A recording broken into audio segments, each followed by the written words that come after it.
Hello friends, welcome to Angel Maths Competition. Friends, आज की video start करेंगे Gagan Pratap sir की book SSC maths 8000 plus TCS MCQ. तो इस बुक की क्वेश्चनों का सॉल्यूशन आपके लिए इजी और सरल बनेगा और केवल एक ही concept equal to equal concept question की लैंग्वेज और टेक्स्ट की मदद से हम इक्वल टू इक्वल कॉन्सेप्ट से सभी क्वेश्चनों का सॉल्यूशन आपके लिए इजी कराएंगे। तो चलिए स्टार्ट कर लेते हैं आज की वीडियो अपने इक्वल टू इक्वल कॉन्सेप्ट के साथ। तो देखते हैं 306। देखिए काफी क्वेश्चन हो गए एक चैप्टर में, परसेंटेज का चैप्टर चल रहा है। 306 क्वेश्चन, अगर आप वन बाय वन एक एक क्वेश्चन की नॉलेज हासिल करें तो आपको महारत हासिल हो जाएगी परसेंटेज वाले चैप्टर में।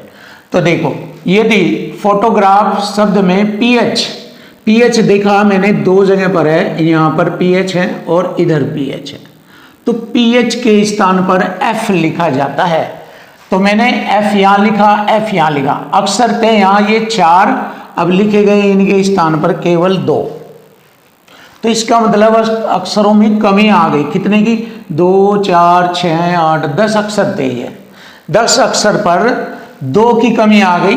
4 थे, 2 लिख दिए तो 2 की कमी आ गई। तो 10 अक्षरों पर 2 की कमी आ गई। 10 पर 2 की कमी। तो यहाँ पर पूछा अक्षरों की संख्या में कितनी प्रतिशत की कमी। देखो, इक्वल टू इक्वल कॉन्सेप्ट से जब कोई संख्या को प्रतिशत में पूछा जाता है तो हमने आपको बार बार बताया है कि प्रतिशत बताने के लिए उसमें 100 से गुणा और परसेंट का चिन्ह यूज कर देते हैं। तो देखो, इक्वल टू इक्वल कॉन्सेप्ट में 10 से इसको भाग करेंगे, 0 से 0 यानी कि 10 से जब हम इसे काटेंगे तो ये 20 बार कटेगा। तो इसका मतलब 20% की कमी आ गई। 20 रह गया तो 20% की कमी आ गई और यही हमारी क्वेश्चन का आंसर बन जाता है। क्लियर? ये हो गया, ऑप्शन सी इज राइट। अब देखो, इसको हम ऐसे भी लिख सकते हैं 10 पर 2 की कमी, तो प्रतिशत में बताना है कितना प्रतिशत की कमी आई। देखो, जब हम इस तरीके से करते हैं तो ये भी हमारा इक्वल टू इक्वल ही है और ये भी हमारा इक्वल टू इक्वल है। तो 100 से गुणा परसेंट का चिन्ह, तो 0 से 0 काटा यानी कि 10 से जब हम 200 को काटेंगे 20 बार कटेगा ये, तो 20% की कमी आ गई और यही हमारी क्वेश्चन का आंसर बन जाता है। देखिए, हो गया ना, बिल्कुल इजी, सरल और आसान आपके लिए। तो ऐसे हमें एक एक क्वेश्चन परसेंटेज से रिलेटेड आसान बनाना है और सभी बच्चों को बहुत ही ज़बरदस्त मैथ के एक एक क्वेश्चन सिखाकर उन्हें महारत हासिल कराना। कोशिश यही रहेगी कि आपका हर एक एक क्वेश्चन इजी और आसान बन जाए। तो चलिए देख लेते हैं क्वेश्चन नंबर 307 पर आते हैं। 2000, देखो सब कुछ लैंग्वेज बताता है, सब बातें लैंग्वेज में छिपी होती है। इस लैंग्वेज का रहस्य सीख लीजिए, आपके सामने सारी प्रॉब्लम सोल्व हो जाएगी। मैथ का रहस्य जो छिपा हुआ है क्वेश्चन की लैंग्वेज में है। बस लैंग्वेज को बिल्कुल गहनता से, बिल्कुल गहराई से समझिए, क्वेश्चन बिल्कुल आसान और ईजी हो जाएंगे आपके। 2000 कर्मचारियों की एक परियोजना को पूरा करने का कार्य सौंपा गया। पहले वर्ष के अंत में कर्मचारियों की संख्या, देखो कर्मचारियों की संख्या मल्टीपल वाला कंसेप्ट लगेगा। यहाँ संख्या दे दिया 2000, इन 2000 कर्मचारियों की बात कर रहा है ये, इन 2000 की कर्मचारियों की संख्या, ये आ गई संख्या आ गई, ये रहा लिखा हुआ संख्या, ये रहा संख्या में 15% कम हो गया, मतलब इस संख्या का प्रतिशत कम 15%। तो हो गया, देखिए मल्टीप्लाई कंसेप्ट लगेगा यहाँ पर। 2000 कर्मचारी थे, 15% कम हो गया, 85 रह गया। देखिए इतना क्लियर हो गया, आगे बढ़ेंगे। और दूसरे वर्ष के अंत में कर्मचारियों की संख्या में पुनः फिर 10% की कमी आ गई, 9/10 रह गया। जबकि परियोजना को समय पर पूरा करने के लिए तीसरे वर्ष के अंत में कर्मचारियों की संख्या में 10% की वृद्धि हो गई। 100 में जोड़कर लिखेंगे 110/100। क्लियर? और चौथे वर्ष में काम करने वाले कर्मचारियों की संख्या बतानी है हमें। तो देखिए, जैसे ही हम इसे हल करेंगे तो हमारे क्वेश्चन का आंसर आ जाएगा। चौथे वर्ष में काम करने वाले कर्मचारियों की संख्या, देखो मैंने 2 0 से 2 0 काटा, 1 0 से मैंने 1 0 और इसे 1 0 से 1 0। अब मैंने देखा 2 पंजे 10 और मैंने 5 से इसे काटा 17 बार। अब नीचे तो कुछ भी एंट्री नहीं और नहीं यहाँ। अब हमें दिख रहा है 3 संख्याएं रहेगी, 17 गुणा 9 गुणा 11। तो ये वाली हमारी जो संख्या का गुणनफल बनेगा वही हमारे क्वेश्चन का आंसर आ जाएगा। देखो 11 नम 99, देखो 17 गुणा 11 नम 99। अब 99 में 17 से गुणा करेंगे, 17 नम में 153, हासिल लगे 50, 150, 17 नम में 153, 15 हासिल लगेंगे 15। फिर 17 नम में 153, ये जो है 15 हासिल जोड़ेंगे, 5 3 8, 8 लिखा मैंने, 6 1 1683। देखिए 1683 आता है, ऑप्शन डी ये रहा, option D is right answer.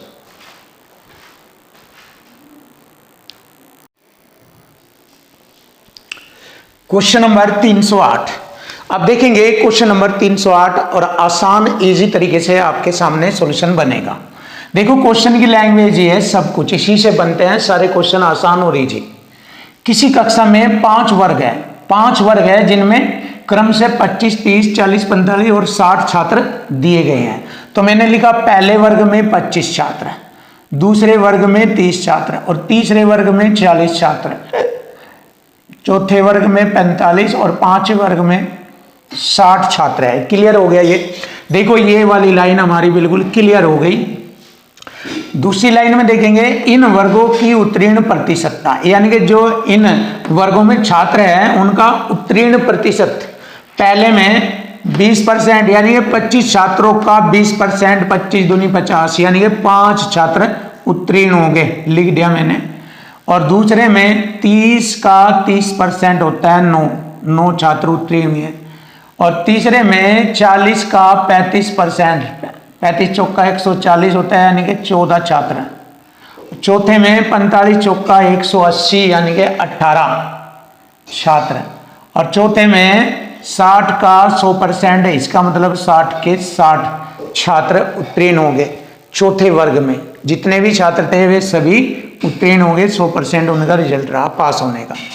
अब यहाँ पर देखिए टोटल जो छात्र उत्तीर्ण हुए इन सबको अगर जोड़ें तो 106 होता है, इन सबका जोड़ 106 छात्र उत्तीर्ण होंगे। और पूरे 5 वर्गों में छात्रों की कुल संख्या थी 200, छात्रों की कुल संख्या थी 200। तो 200 में से 106 पास हो गए, तो कितना परसेंट उत्तीर्ण प्रतिशत रहा पूरी कक्षा का?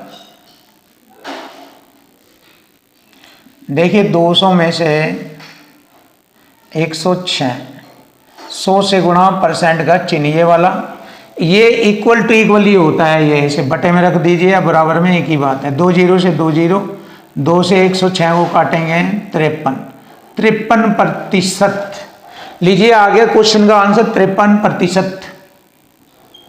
पूरी कक्षा में उत्तीर्ण प्रतिशत आया हमारा 53%। देखिए आ चुका आंसर। अब आता है क्वेश्चन नंबर 309।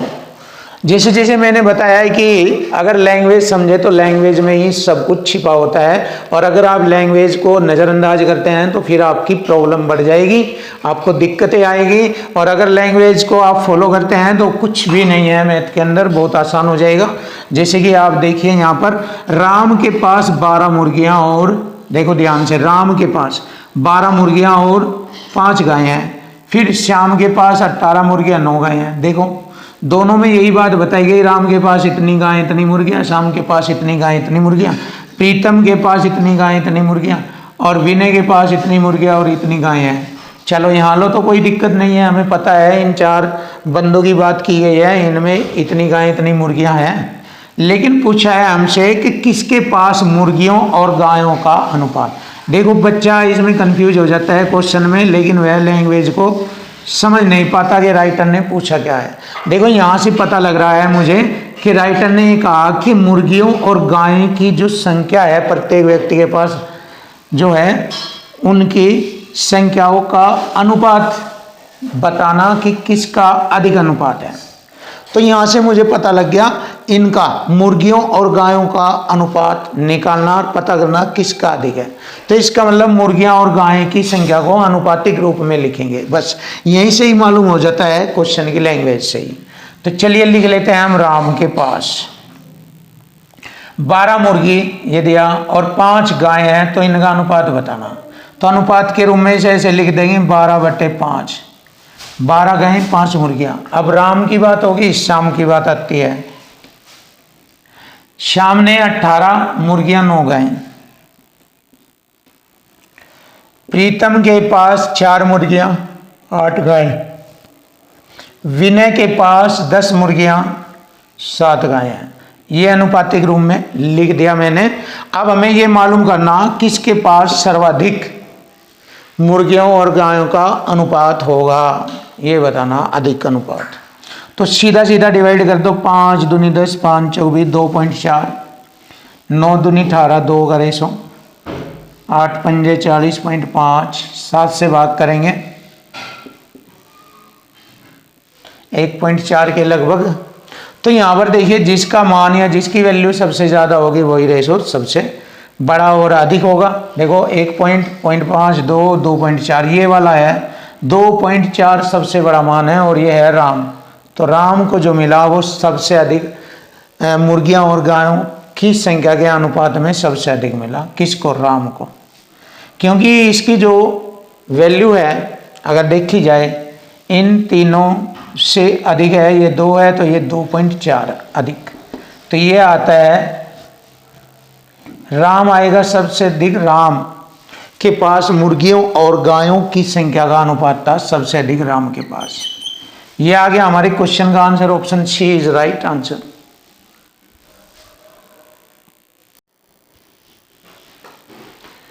क्वेश्चन नंबर 310, फलों के एक टोकरे में प्रत्येक 25 फलों में से एक फल खराब है। देखो फलों के टोकरे में प्रत्येक 25 फलों में से एक फल खराब है। इसका मतलब क्या है? इसका मतलब यह है फलों का एक टोकरा होता है, उसमें बहुत सारे फल है और बहुत सारे फलों में अगर हम चेक करें तो हर 25 फलों में से एक फल खराब होता है। चलिए समझ में आ गई पहली लाइन। खराब हो चुके फलों का 60% विक्रय हुआ, मतलब जो खराब फल है उनका 60% विक्रय हो गया, बेच दिया। यदि विक्रेता ने 48 खराब फलों पर विक्रय किया, यानी कि 48 खराब फलों को बेच दिया, तो इक्वल टू इक्वल आ गया। देखो संख्या में 48 खराब फल बेचे गए, तो इधर संख्या में बेचे गए, इधर परसेंट में बेचेंगे। कौन? खराब फलों को। तो यहां पर संख्या में 48 खराब फलों को बेचा गया, इधर खराब हो चुके फलों का 60% विक्रय हुआ। विक्रय का मतलब बेचा गया, तो इक्वल टू इक्वल हो गया यहां पर। क्लियर? अब ये खराब फल किस में से निकलते हैं चेक करते हैं। 25 फलों में से, प्रत्येक 25 फलों में से एक फल खराब होता है। प्रत्येक 25 फलों में से, तो यहां पर गुणा 25 फलों की संख्या जो होगी वो गुणा करेंगे इसमें, क्योंकि हर 25 फल में एक फल खराब होता है। तो इस प्रकार 48 खराब फल बेचे गए। तो टोकरे में फलों की संख्या ज्ञात करो। तो देखो यहां पर हमें 25 से गुणा क्यों करनी पड़ी? इसलिए करनी पड़ी क्योंकि टोकरे में जो फल थे अच्छे फल थे, जो उसमें हर 25 फलों में से एक फल खराब होता है, यानी कि हर 25 फल का एक फल खराब होना। तो यहाँ 48 खराब फल बेचे गए, किस में से निकले ये? 25, हर 25 फल में से, हर 25 फल में से एक खराब फल। तो इसीलिए यहाँ 25 गुणा 48 इसलिए किया गया। तो रीजन मैंने आपको बता दिया, आप देख लीजिए यहाँ। और ये आपको मालूम भी हो गया, इक्वल टू इक्वल फॉर्मेट में हो गया। देखो इक्वल टू इक्वल फॉर्मेट में, एक साइड में संख्या, दूसरी साइड में यहां पर परसेंट। अब इसको हल करेंगे। अब देखो 60% को हम कैसे लिख सकते हैं? 60% को ये हम 3/5 भी लिख सकते हैं, या इसको ऐसे का ऐसे ही हल कर दीजिए, कोई दिक्कत नहीं है। चलिए ऐसे ही हल कर देते हैं। परसेंट से मैंने एक 0 काटी, बची हुई एक यहाँ लगा दी। 6 × 8 = 48, 80 बार काटा और गुणा कर दी मैंने 25 अट्ठे 200 और 1 0 ये इसकी भी यहाँ गुणा हो गई। तो ये आ गया हमारे क्वेश्चन का आंसर। तो टोकरे में फलों की जो संख्या थी वो टोटल 2000 थी। तो देखो ऐसे बिल्कुल आसान और इजी तरीका जो आपको सीखना है और आपको मैथ में बिल्कुल एक्सपर्ट होना है। देखो एक एक बारीक चीज़ों को ऑब्जर्व करो और चीज़ें आसान बनाओ। क्वेश्चन नंबर 311, सचिन ने 6 चौके और 4 छक्कों की मदद से, देखो 6 चौके, पहले आप देख लें कि एक चौके में 4 रन होते हैं, तो 6 में कितने हो गए, 6 चौक 24 रन, ध्यान से देखो। और 4 छक्के, एक छक्के में 6 रन, तो 4 में 6 चौक 24, 24 ये हो गए। ये रन उसने कितने बना लिए, 48 रन बनाए उसने। चौके और छक्कों की मदद से उसने 48 रन बनाए और 120 रन उसने टोटल बनाए। देखो चौके छक्के की मदद से तो 48 बने, टोटल उसने कैसे, विकेटों के बीच में भी तो रन बनाए उसने, दुग्गी इक्की तिग्गी ऐसे उसने ली होगी बीच में, विकेटों के बीच में दौड़कर रन। तो इस प्रकार उसने कुल 120 रन बनाए।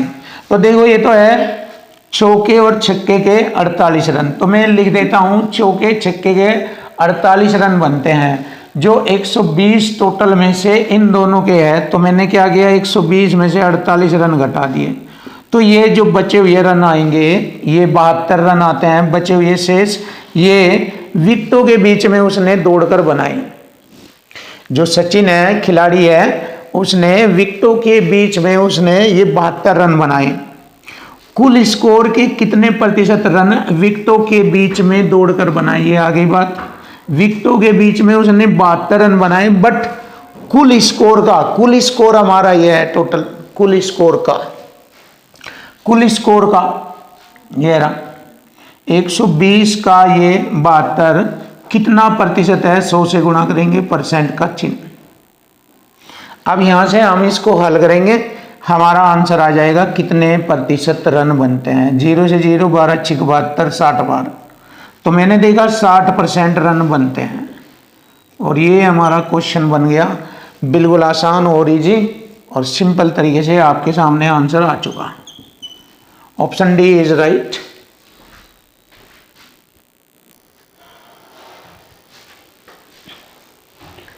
क्वेश्चन नंबर 312, एक विद्यार्थी ने 4/3 के स्थान पर किसी संख्या को 3/4 से गुणा किया। इसका मतलब क्या हुआ, इसका मतलब यह है एक विद्यार्थी को किसी संख्या में 4/3 से गुणा करने को कहा गया, लेकिन उसने उसके स्थान पर, मतलब 4/3 के स्थान पर उसने उस संख्या में 3/4 से गुणा कर दिया। अब देखो संख्या में त्रुटि आ गई, त्रुटि का मतलब कमी आ गई। अब कमी क्यों है देख लीजिए आप, किसी संख्या में जब हम ऊपर देखो अंश 4 है, 4 से गुणा करेंगे और फिर 4 की बजाय उसमें 3 से गुणा करेंगे, देखो संख्या कम हो गई यहाँ, तो इसका मतलब त्रुटि आ जाएगी, कमी आ जाएगी। तो सबसे पहले हम त्रुटि या कमी को देखेंगे, कितनी कमी आई। तो इसका मतलब यह संख्या बड़ी है और यह छोटी है, क्योंकि इससे गुणा करेंगे बड़ा मान आएगा, इससे गुणा करेंगे उस संख्या में तो छोटा मान आ जाएगा। तो कितने की त्रुटि आई या कितना अंतर बन गया दोनों में, 4/3 में से 3/4 घटा देंगे, अंतर आ जाएगा, यानी कि त्रुटि आ जाएगी। 4/3 में से घटाएंगे 3/4, तो ये त्रुटि आ जाएगी। 4 चौक 16 और 3 3 9, 16 ये 16 हो गया, 3 3 9, 16 में से 9 गए, 7/3 चौक 12, ये हमारी त्रुटि आ गई। अब ये त्रुटि आ गई तो त्रुटि प्रतिशत पूछा गया है। अब ये त्रुटि किस पर आई, हमें मालूम है इस संख्या पर आई, तो इसी संख्या पर निकालेंगे ये त्रुटि। 4/3 इस पर आई ये त्रुटि, कितना परसेंट आई, 100 से गुणा परसेंट का चिन्ह। बस अब इसको हल करेंगे। 3 चौक 12, 4 से मैंने काटा 25, 25 7 175, बटे में नीचे 4 रह गया, परसेंट। अब देखो इसे हल करेंगे, 4 चौक 16, 3 हो गए 35, 4 8 32, सॉरी 4 चौक 16, 1 15 बनता है। देखो 4 चौक 16, एक बचा हो गया 15, 4 तिये 12, 3 4 7 28, 4 पंजे 20। ये हो गया कटिंग। देखो कटिंग कर दी मैंने 4 से 175 को और ये आ गया 43.75%। तो त्रुटि प्रतिशत हमने ज्ञात कर लिया 43.75%। Option B is right. ये रहा। अब देखो यहाँ पर एक अलग टाइप का क्वेश्चन आ रहा है, इसको ध्यान से देखो, सिंपल है, आसानी है। मोटरसाइकिल के मूल्य में प्रतिवर्ष 4% का ह्रास होता है। ह्रास मतलब उसके रेट में प्रतिवर्ष रेट घटता चल जाता है। जैसे कोई व्यक्ति शोरूम से एक मोटरसाइकिल खरीदता है, 2-4 साल चलाता है, तो उसके बाद उसका रेट घटना शुरू हो जाता है। वैसे तो आपको मालूम ही है, शोरूम में से निकलते ही रेट पहले ही घटना शुरू हो जाता है। तो ह्रास का मतलब मेन चीज़ ये है, ह्रास का मतलब उसके रेट में कमी आ जाना, उसका रेट में घाटा हो जाना, है ना, या उसका रेट घट जाना। तो 4% प्रतिवर्ष उसका रेट घटता है मोटरसाइकिल के मूल्य का। यदि इसका वर्तमान मूल्य अब जो उसने खरीदी होगी अगर 75,000 रुपये है, देखो सिंपल तरीके से हल करेंगे लैंग्वेज से। यदि उसका अब वर्तमान मूल्य 75,000 रुपये है, तो ये रेट घट कर 2 साल बाद कितना हो जाएगा, घटेगा। ये रेट कितना परसेंट घटेगा, ये रहा। तो यहाँ पर हमारा जो कंसेप्ट लगता है, जैसे कि मैंने आपको बताया, हमारा इक्वल टू इक्वल, आप यहाँ पर जानेंगे, यहाँ पर हमारा कॉन्सेप्ट इक्वल टू इक्वल लग रहा है, क्योंकि बटे में आ जाती है ना जब संख्या, और बटे में रख कर डिवाइड किया जाता है, तो ये इक्वल टू इक्वल बनता है। बराबर रख कर काट दीजिए या बटे में रख कर काट दीजिए, यहाँ पर ये इक्वल टू इक्वल कहलाता है। और यहाँ पर बटे में ऐसी कोई चीज़ नहीं, यहाँ पर मल्टीपल में आ रहा है, तो यहाँ पर इस सवाल में ये वाला कंसेप्ट लगा। संख्या ये आ गई हमारी, और इस पर परसेंट में ये आ गया। 4% का घाटा होता है हर वर्ष। कितने वर्ष तक, 2 वर्ष। तो 2 वर्ष बाद मूल्य हमें मालूम हो जाएगा। 100 में से 4 घटाएंगे 96 बटे 100, 2 बार लिखेंगे क्योंकि 2 साल तक बताया है इसने। 96 बटे में 100। अब देखो यहाँ से हमारे क्वेश्चन का आंसर बन जाता है। 2 जीरो से मैंने 2 जीरो कटिंग कर दिया। क्लियर। अब मैंने क्या किया, 25 ते 75 30 बार और 25 चौका 100, और मैंने 4 से काटा, 4 दूनी 8, 4 चौक 16, 24 चौक का 96 होता है ना। अब देखो यहाँ पर एक बात आती है मल्टीपल की, तो यहाँ पर मैं आपको मल्टीपल के 2 कॉन्सेप्ट बताऊंगा। उनमें से पहले वाला आप यहाँ पर देखें। यहाँ पर भी आपको टैलेंट की ज़रूरत है, यानी कि कैलकुलेशन टैलेंट आप पर आना चाहिए। तो देखो मैं यहाँ पर अलग से लिख लेता हूँ, फिर इसको अच्छी तरह समझाऊंगा। 30 गुणा 24 गुणा 96 ये है। तो यहाँ पर हम क्या करते हैं, यूनिट डिजिट मल्टीपल। यूनिट का मतलब हो गया इकाई अंक का गुणनफल करेंगे, यूनिट डिजिट मल्टीपल। पहला पॉइंट बता रहे हैं, यूनिट डिजिट मल्टीपल का कंसेप्ट यूज करें, और गुणनफल में यही सबसे ज़्यादा यूज करके देखें। अगर इससे काम चलता है तो ठीक है, वरना फिर एक और बताया जाता है, 2 ही पॉइंट से कैलकुलेशन ईजी और आसान बनती है। तो पहले देख लीजिए क्या बनता है। 0 तो ये आ ही जाएगा हमारा यहाँ पर ये। इसके बाद देखते हैं यूनिट डिजिट, 6 चौक 24, 4 तिये 12, 2 जीरो आ गया, लास्ट में 2 जीरो, तो लास्ट में 2 और 0, तो 2 जीरो यहाँ पर नहीं है, यहाँ पर है, यहाँ पर भी है और यहाँ नहीं है, तो मतलब इनमें आएगा हमारा आंसर।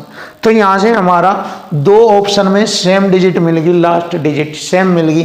तो जब ये बात सेम हो जाती है 2 ऑप्शन में या 3 ऑप्शन में, हमें निकालना फाइनली आंसर। तो फिर हम क्या करते हैं, फिर धाई वाला, जैसे मैंने अभी बताया यूनिट डिजिट, तो फिर धाई वाला डिजिट का मल्टीपल चेक कीजिए और उससे देखते हैं। देखो ये हो गया हमारा 24, 24 तिये 72, और 72 में 7 ले लिया, 7 नंबर 63, नंबर 63, यानी कि 70 तो जाएगा ही नहीं। तो 70 तो जाएगा ही नहीं, क्योंकि 63 60 की धाई में चल रहा है। 63 के बाद 64 65 66 67 68 इस तरह से हो सकता है। तो यहाँ पर ये आ गया हमारा 69 तक, ये हो गया। और अगर फिर भी आपको डाउट है तो सीधा सीधा गुणा कर लीजिए, कोई दिक्कत नहीं है, ऐसे गुणा कर लीजिए। देखो अगर फिर भी दिक्कत है तो गुणा कर लीजिए। देखो ऐसे 24 छिक्के 144, 24 छिक्के 144, ध्यान से देखो, हासिल लगेंगे 14, 24 नंबर 216, देखो 0 10 हो जाएगा ना, 3 230 में 0 आ जाएगी, 23 हासिल लगेंगे। ये हो गया, यानी कि पूरा का पूरा ये हो गया 2304 हो गया। अब 30 की गुणा और कर दीजिए। देखो बस, अगर आपको डाउट है तो आप फिर डायरेक्ट सिंपल तरीके से गुणा ऐसे कर दीजिए। 0 3 चौक 12, क्लियर, 1 और 23 69, ये आ गया 69 120। देखो 69 120 आ गया आपके सामने। तो हमारे क्वेश्चन का आंसर क्या बनता है? Option C. Option C is right answer. तो दिक्कत नहीं आएगी अगर आप ध्यान से कैलकुलेशन को सीखें, तो ये भी आसान है, बट ये काम बाद में है। सबसे पहले फॉर्मेट और लैंग्वेज का कार्य होता है, क्योंकि लैंग्वेज और फॉर्मेट आपका सही बन गया तो कैलकुलेशन तभी आपकी काम आएगी।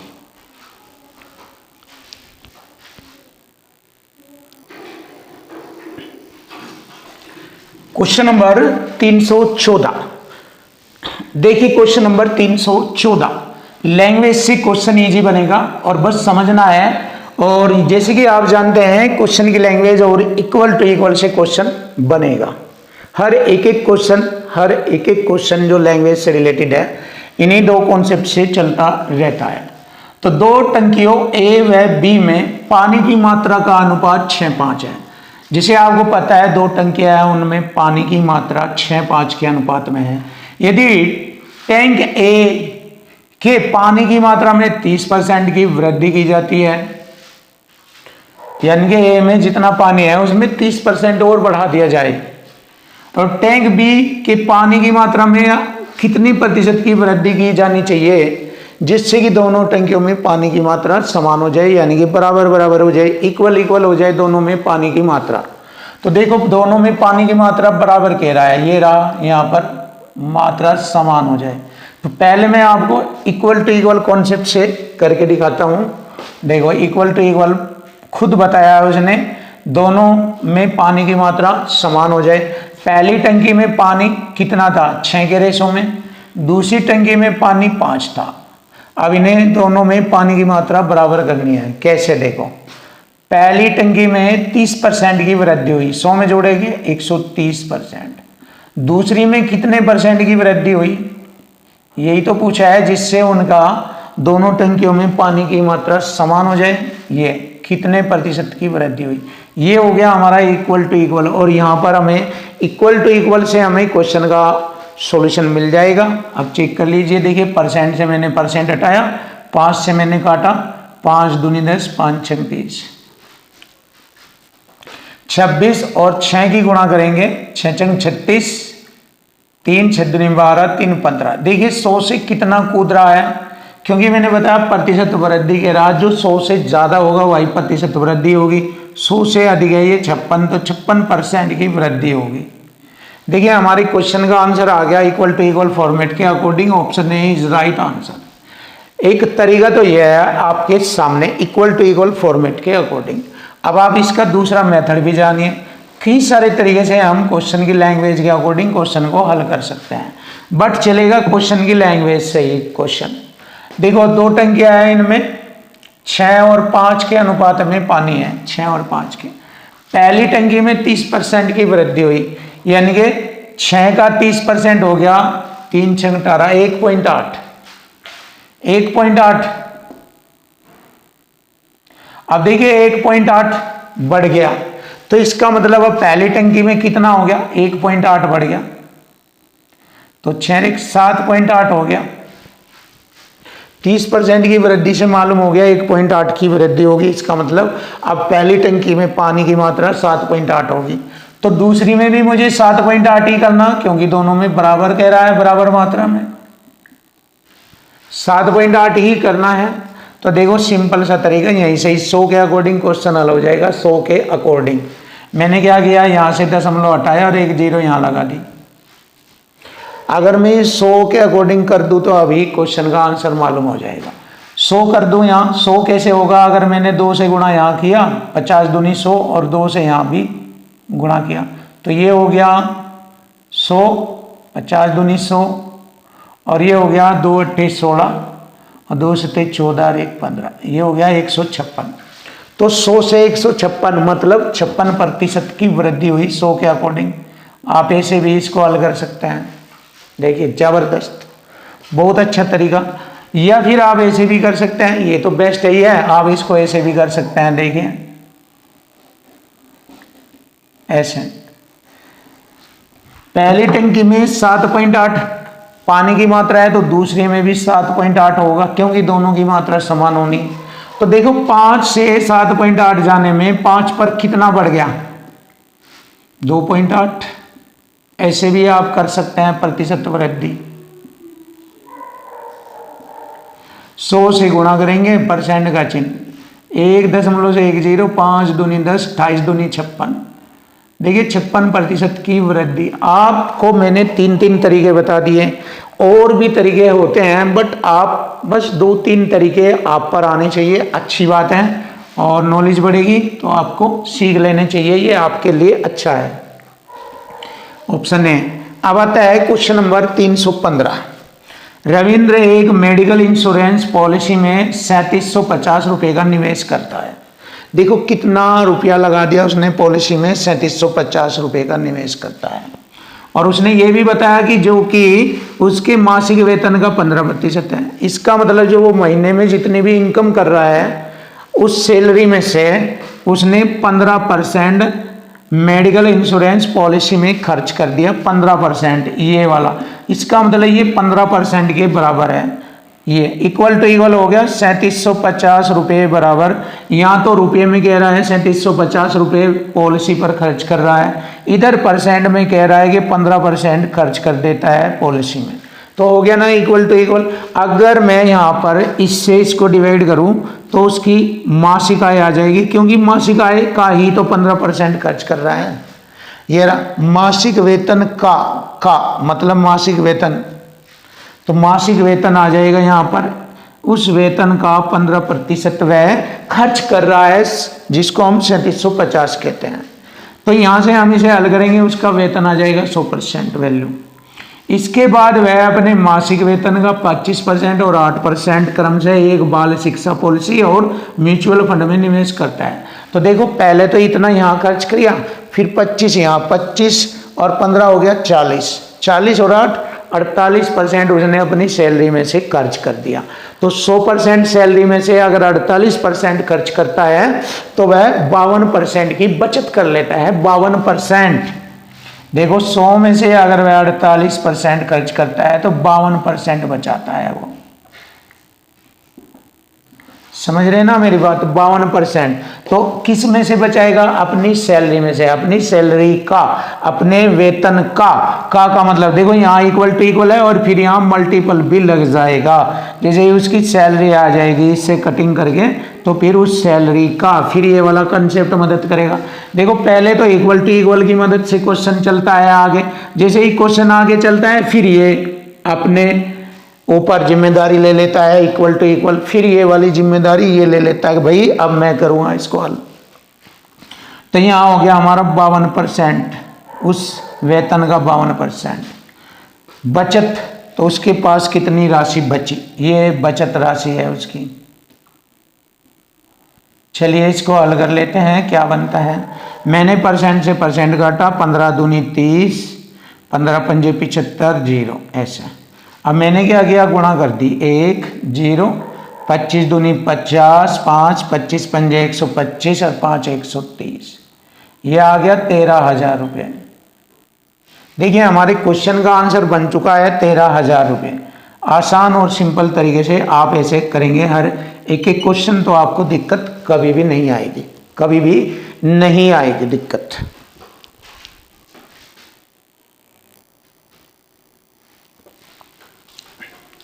Question number 316।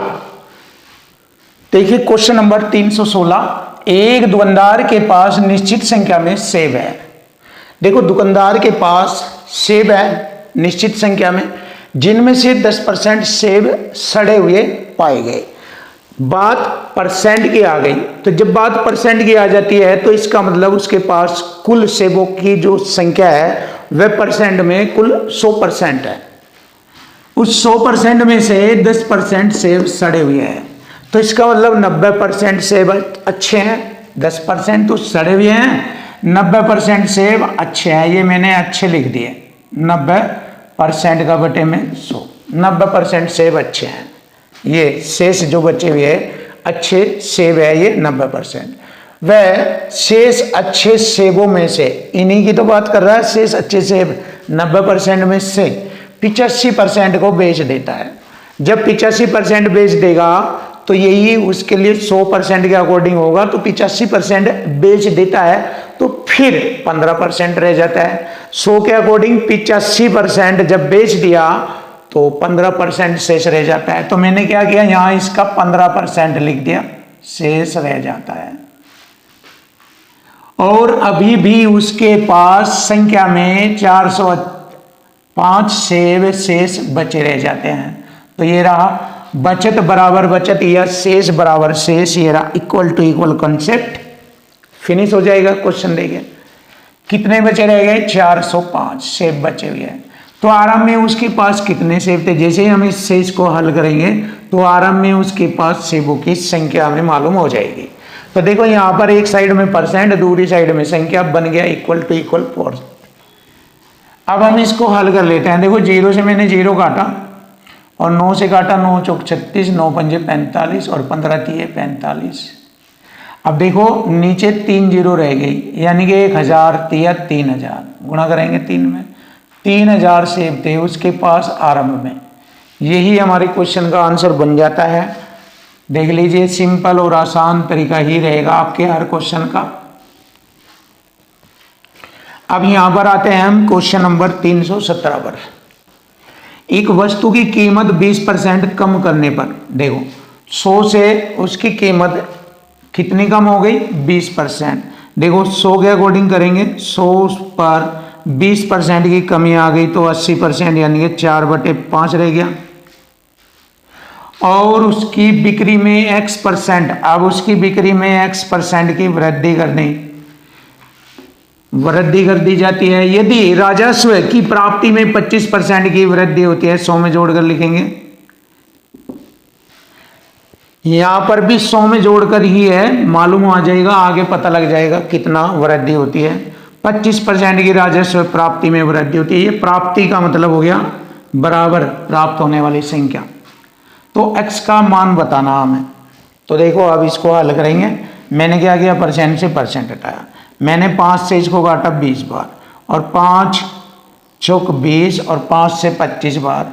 ये हो गया हमारा 4 चौक 16x। देखो क्वेश्चन आ लिया 16x बराबर 25। तो देखो 16 से 25 कितना बढ़ गया, x का मान आ जाएगा 16 पर 25, 9 बढ़ गया। X% वृद्धि मालूम हो जाएगी, कितना बढ़ गया, 100 से गुणा परसेंट का चिन्ह, 16 पंजे 80, 10 हो गए 100, 16 छिकम 96, 4, 16 दूनी 32, 16 पंजे 80, ये आ गया 56.25%। तो चेक कर लीजिए, option C is right answer, 56.25%। देखिए इक्वल टू इक्वल फॉर्मेट में क्वेश्चन हल किया है, इक्वल टू इक्वल फॉर्मेट में। अब आप इसको दूसरे तरीके से भी कर सकते हैं। देखिए ये भी तरीका अच्छा रहेगा जो हम आपको दूसरा तरीका बता रहे हैं। देखिए ध्यान से देखो, एक वस्तु की कीमत 20% कम हो गई। अगर वस्तु की कीमत 100 थी, अब वह 20% कम हो गई, 80 रह गई। और इसकी बिक्री X% बढ़ जाती है। अब इसकी बिक्री कितना बढ़ गई, X% बढ़ गई, X% वृद्धि होगी बिक्री में। यदि राजस्व की प्राप्ति में 25% की वृद्धि होती है, 100 के अकॉर्डिंग ये राजस्व प्राप्ति हो गया, 25% की वृद्धि मतलब 125। आप इसको ऐसे भी कर सकते हैं। तो x का मान बताना, तो यहां पर ही तो बड़ा है X% की वृद्धि, 80 से 125 छोटा कर लीजिए। 5 से मैंने काटा 16 बार, 5 से काटा 25 बार। देखो 16 से 25 यानी 16 पर 9 की वृद्धि, 100 से गुणा करेंगे, परसेंट का चिन्ह लगाएंगे, 16 पंजे 80, 10 हो गए 100, 16 छिकम 96, 4 16 दूनी 32, 16 50। इससे भी हमारे क्वेश्चन का आंसर आ चुका है 56.25% की वृद्धि। ये आ गया हमारे क्वेश्चन का आंसर ऑप्शन सी।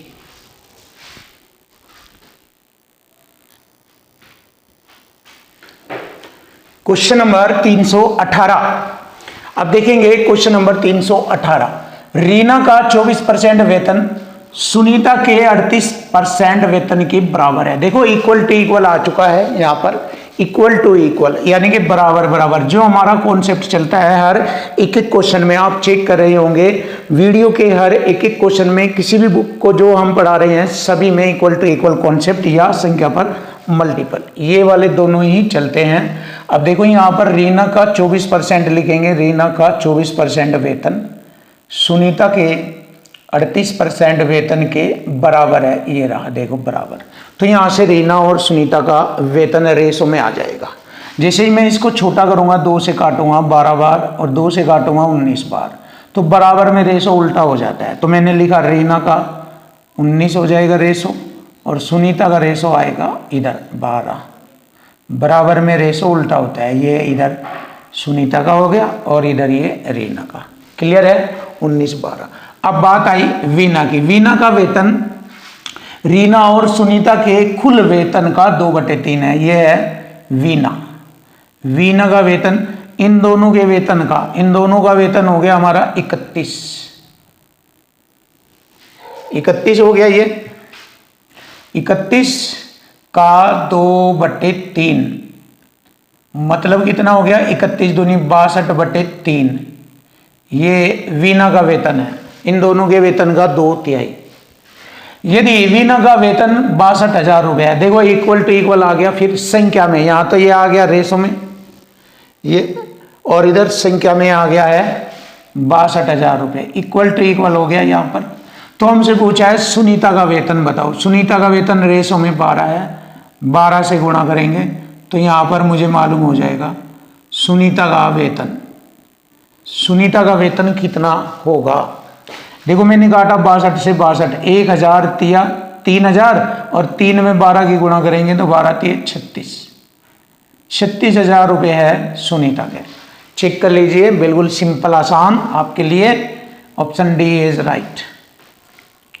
अब आता है क्वेश्चन नंबर 319। देखिए क्वेश्चन नंबर 319, लैंग्वेज से ही चीजें आसान होगी, हर एक एक क्वेश्चन इजी बनेगा। यदि 180 में x% की कमी कर दी, देखो कमी की, क्लियर? तो मैंने लिखा यहाँ 180 पर x% की कमी, वृद्धि होती 100 में जोड़कर लिखते हैं, कमी हो गई 100 में से घटाकर लिखेंगे ऐसे। x% की कमी कर दी और 60 में x% की वृद्धि कर दी तो 100 में जोड़कर लिखेंगे वृद्धि को ऐसे। वृद्धि करने पर समान परिणाम प्राप्त होता है। देखो इक्वल टू इक्वल आ गया, समान परिणाम मतलब बराबर परिणाम आता है दोनों का। तो यहाँ से हम x% का मान निकालेंगे, 60 तिया 180, 100 तिया 300 में से इधर 100 घटाएंगे तो 200 हो जाएगा, बराबर -3 x%, इधर 1 x% में जोड़ेंगे तो 4 x% हो जाएगा। 4 से मैंने काटा इसको 200 को तो 50 बार घटेगा तो x% की वैल्यू आ गई 50। तो मुझे मालूम हो गया x% की वैल्यू 50 है। अब मैं अपने क्वेश्चन को आगे बढ़ाऊंगा।